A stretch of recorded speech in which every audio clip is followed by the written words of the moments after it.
But there is frustration among delegates here that, yes, they're happy to have Labour in government, but that things are not quite going to plan. This voiced anger over the timing of a vote on the axing of the winter fuel allowance.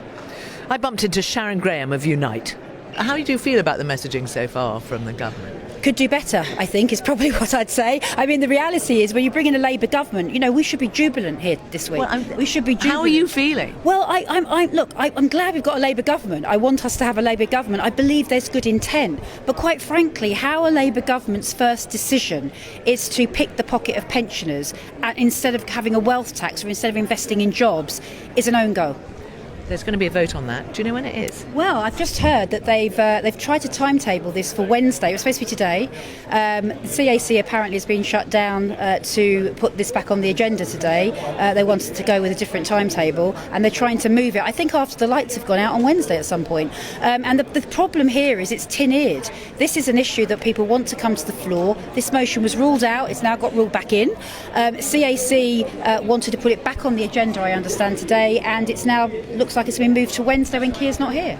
OK, so it'll happen on Wednesday and it'll be what, just sink?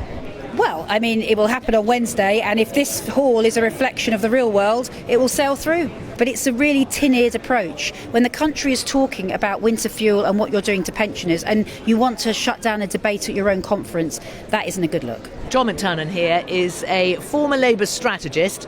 John, what would you be advising the government to do now? I'd be advising them to try and take the row away from the centre of the televisation of the conference. You don't want the central story today on the news to be a row. You want it to be Rachel Reeves' speech. So shunt it to the end of conference, good idea. Be talking to people quietly, privately about saying there's going to be a solution. And the solution has to be some bending, some swaying away. You can't take all this money from 10 million people and 10 million older people who've got 4 or 5 relatives. That's 40 million people you're annoying. So you've got to make some concession. And again, Keir Starmer, the Prime Minister's speech tomorrow, will be another part of the bigger picture.